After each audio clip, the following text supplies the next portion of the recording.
And this point on division, which is a trademark of all theistic religions, brings us to our second failure of awareness, the false assumption of separation through the rejection of the symbiotic relationship of life.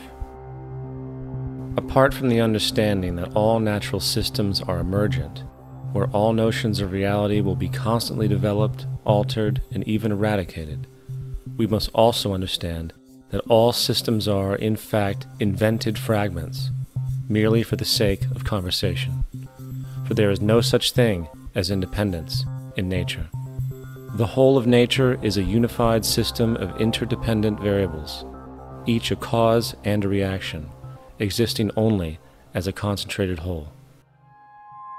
You don't see the plug connected to the environment, so it looks like we're free, wandering around. Take the oxygen away, we all die immediately. Take plant life away, we die. And without the sun, all the plants die. So we are connected.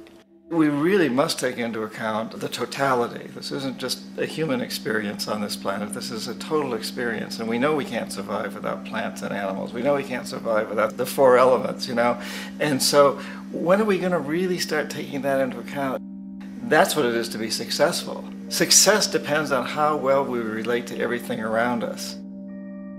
I'm very aware of the fact that my grandson cannot possibly hope to inherit a sustainable, peaceful, stable, socially just world unless every child today growing up in Ethiopia, in Indonesia, in Bolivia, in Palestine, in Israel also has that same expectation. You got to take care of the whole community or you're going to have serious problems.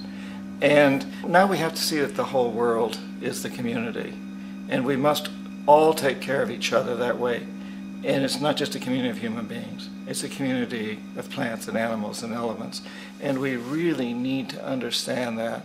That's what's going to bring us joy, too, and pleasure. That's what's missing in our lives right now. We can call it spirituality, but the fact of the matter is, joy comes from that bliss of connectedness. That's our God spirit. That's that side of ourselves that really feels it. And you can feel it deep inside you. It's this amazing, wonderful feeling. And you know it when you get it. You don't get it from money. You get it from connection. Now, if that isn't a hazard to this country, how are we going to keep building nuclear weapons? You know what I mean? What's going to happen to the arms industry when we realize we're all one? It's going to fuck up the economy. The economy that's fake anyway. The economy that's fake anyway. The economy that's fake anyway. The economy that's fake anyway. The economy that's fake anyway. Which would be a real bummer. You can see why the government's cracking down on the idea of experiencing unconditional love.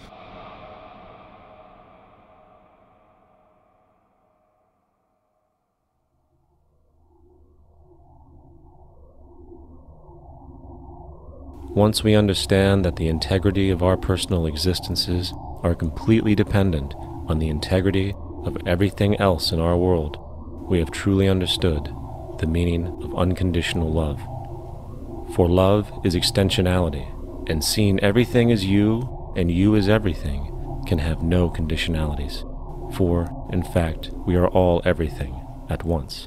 If it's true that we're all from the center of a star, every atom in each of us from the center of a star, then we're all the same thing. Even a Coke machine or a cigarette butt in the street in Buffalo is made out of atoms that came from a star. They've all been recycled thousands of times, as have you and I. And therefore, it's only me out there. So what is there to be afraid of? What is there that needs solace-seeking? Nothing. There's nothing to be afraid of because it's all us. The trouble is we have been separated by being born and given a name and an identity and being individuated. We've been separated from the oneness, and that's what religion exploits, that people have this yearning to be part of the overall one again. So they exploit that. They call it God. They say he has rules. And I think it's cruel. I think you can do it absent religion.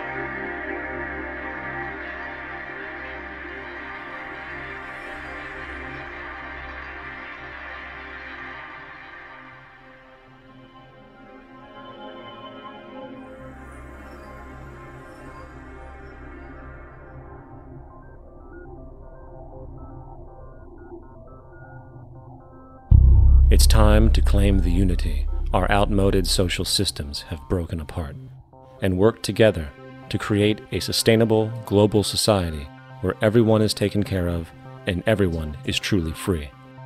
Your personal beliefs, whatever they may be, are meaningless when it comes to the necessities of life. Every human being is born naked, needing warmth, food, water, shelter. Everything else is auxiliary. Therefore, the most important issue at hand is the intelligent management of the Earth's resources. This can never be accomplished in a monetary system, for the pursuit of profit is the pursuit of self-interest, and therefore imbalance is inherent. Simultaneously, politicians are useless, for our true problems in life are technical, not political. Furthermore, ideologies that separate humanity, such as religion, need strong reflection in the community in regard to its value, purpose, and social relevancy. Hopefully, through time, religion will lose its materialism and basis in superstition and move into the useful field of philosophy. The fact is, society today is backwards, with politicians constantly talking about protection and security rather than creation, unity, and progress. The U.S. alone now spends about $500 billion annually on defense. That is enough to send every high school senior in America to a 4-year college. In the 1940s, the Manhattan Project produced the first true weapon of mass destruction. This program employed 130,000 people at an extreme financial cost. Imagine what our life would be like today if that group of scientists, instead of working on a way of killing people, worked on a way to create a self-sustaining, abundant world. Life today would be very, very different if that was their goal. Instead of weapons of mass destruction, it is time to unleash something much more powerful. Weapons of mass creation. Our true divinity is in our ability to create, and armed with the understanding of the symbiotic connections of life, while being guided by the emergent nature of reality, there is nothing we cannot do or accomplish. Of course, we face strong barriers in the form of established power structures that refuse to change. At the heart of these structures is the monetary system. As explained earlier, the fractional reserve policy is a form of slavery through debt, where it is literally impossible for society to be free. In turn, free market capitalism in the form of free trade uses debt to imprison the world and manipulate countries into subservience to a handful of large business and political powers. Apart from these obvious amoralities, the system itself is based on competition, which immediately destroys the possibility of large-scale collaborations for the common good, hence paralyzing any attempt at true global sustainability.